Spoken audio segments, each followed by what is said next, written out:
पाकिस्तान ने international terrorism में बहुत नाम पैदा किया है, जबकि भारत ने इंफॉर्मेशन टेक्नोलॉजी में नाम पैदा किया है।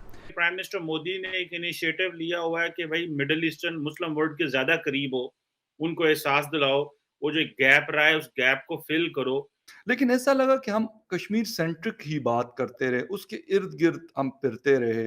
हालाँकि हमारे प्रॉब्लम्स इस वक़्त और बहुत बड़े-बड़े मसाइल हैं इस वक़्त पाकिस्तान के, वो इकोनॉमी हो, सिक्योरिटी हो और बहुत सारी चीज़ें हैं, फ्लड आया हुआ है।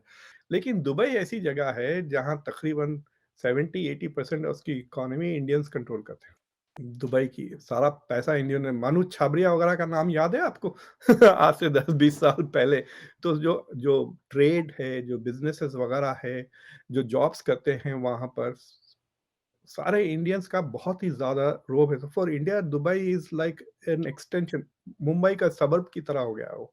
पाकिस्तान और भारत दोनों ही आईटी में महारत रखते हैं और लेकिन दोनों की आईटी में फ़र्क है। भारत की जो आईटी है वो तो इंफॉर्मेशन टेक्नोलॉजी है। भारत उसमें बड़ी ज़बरदस्त उसने कामयाबियां हासिल की हैं और देखा जाए तो बात दुरुस्त भी है। भारत की तकरीबन जो सॉफ्टवेयर या इंफॉर्मेशन टेक्नोलॉजी के हवाले से जो एक्सपोर्ट्स हैं वो तकरीबन 180 बिलियन डॉलर तक पहुंच गई हैं। तो ये वाकई बहुत बड़ी कामयाबी है और भारत को इसमें अगर हम अप्रिशिएट करते हैं तो उसमें कोई कबाहत भी नहीं है। लेकिन साथ में ही उन्होंने अपना तासुब जो है पाकिस्तान के हवाले से वो भी ज़ाहिर कर दिया, और चूँकि वो भारत को करना ही होता है हर हाल में, तो उन्होंने कहा कि जो पाकिस्तान की आईटी है वो इंफॉर्मेशन टेक्नोलॉजी नहीं है, वो है इंटरनेशनल टेररिज्म। तो पाकिस्तान ने इंटरनेशनल टेररिज्म में बहुत नाम पैदा किया है, जबकि भारत ने इंफॉर्मेशन टेक्नोलॉजी में नाम पैदा किया है। अब मैं इस बारे में बंदा कहे भी तो क्या कहे, क्योंकि जहाँ तक आईटी का ताल्लुक़ है तो उसमें पाकिस्तान ही पीछे नहीं है। हमने भी पिछले कुछ सालों में, अगर आज से 4-5 साल पहले हमारा सॉफ्टवेयर जो था, अगर हमारी एक्सपोर्ट्स कुछ भी नहीं थी, तो आज पाकिस्तान भी 3-4 बिलियन डॉलर की एक्सपोर्ट कर रहा है। तो हम भी आहिस्ता आहिस्ता इस सेक्टर में महारत हासिल कर रहे हैं। ट्रेलर कहिए कि अगर India becomes one of the top 2 और 3 पावर्स इन द वर्ल्ड, तो किस किस्म के नॉर्म्स, किस किस्म का एजेंडा सेटिंग होता है। अमेरिका हमेशा 2 चीज़ें पुश करता है, वेस्ट की सिक्योरिटी और इकोनॉमिक ओपननेस। और इकोनॉमिक ओपननेस सिर्फ़ और सिर्फ़ इसलिए कि वो समझते हैं कि उनका ज़्यादा फ़ायदा होगा।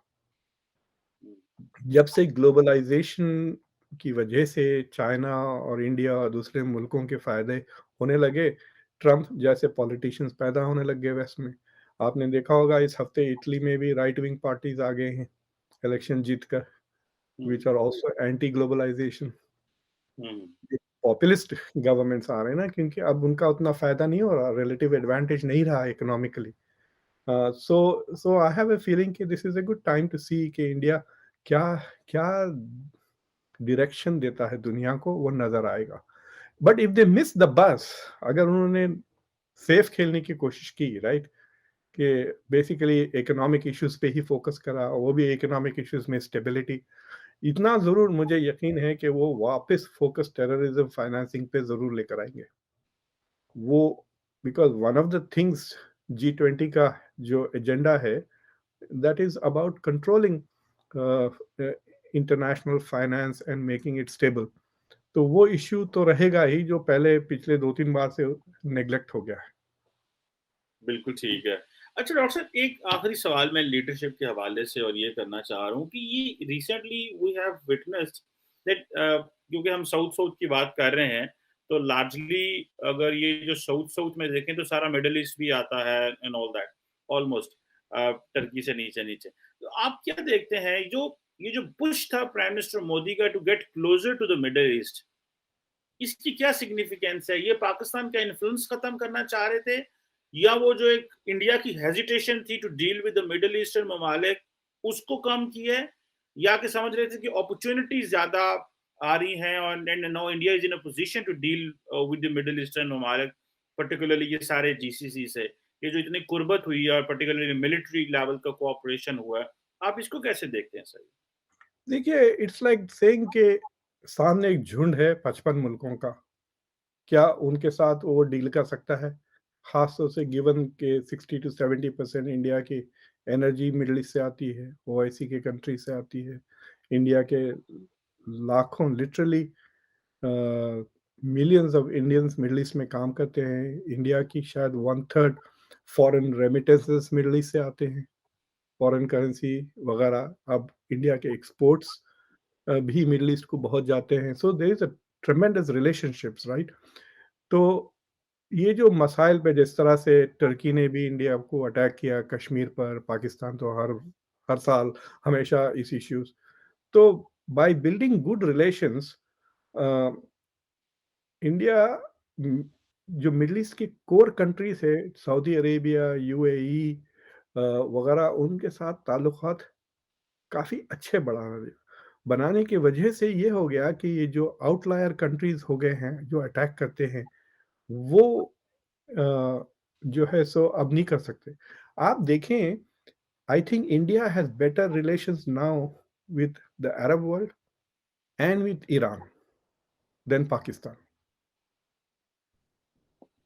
यस, अब एक पिलर रह गया है टर्की।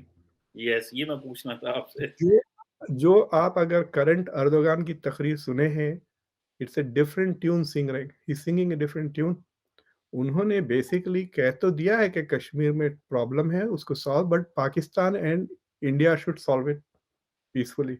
तो अर्दोगान ने फाइनली इसको कह दिया कि ये बायलैटरल मसला है, which is India's position, right?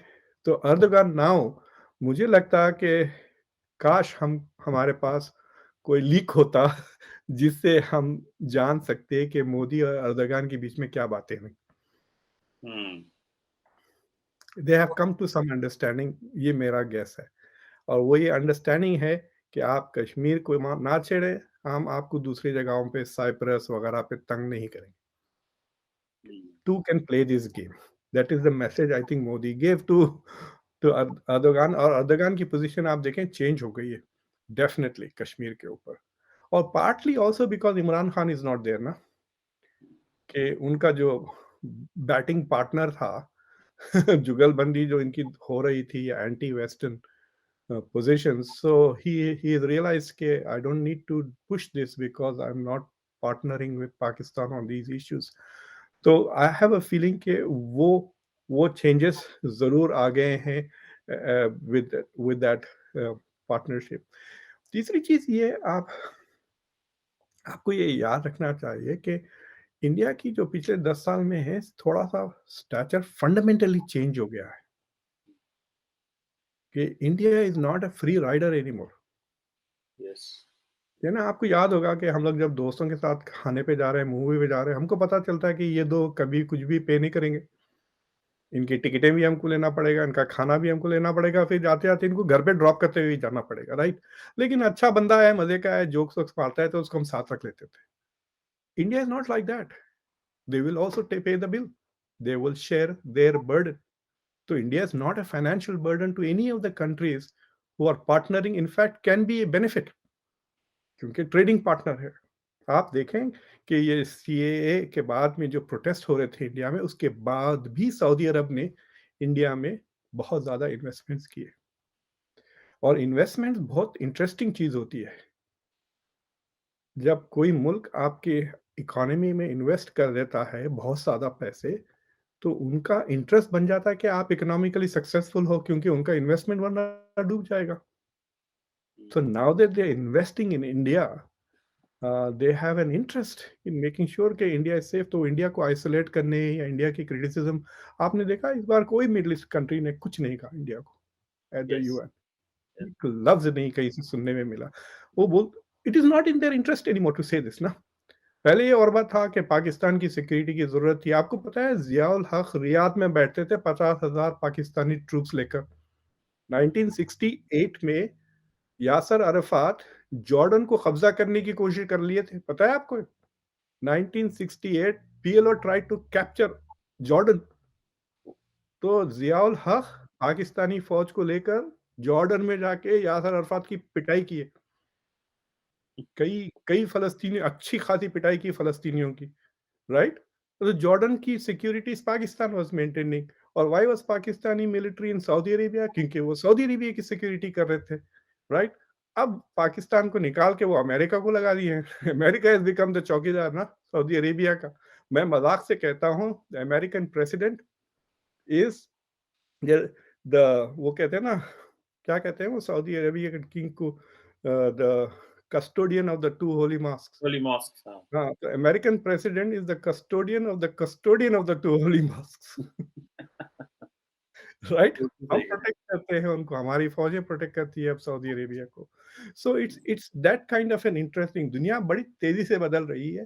पुराने पॉलिसीज, अगर कोई भी मुल्क आज से 5 साल पहले और आज से 10 साल पहले वाली फॉरेन पॉलिसी इस्तेमाल कर रहा है, वो यस, डूब जाए। डूब जाए।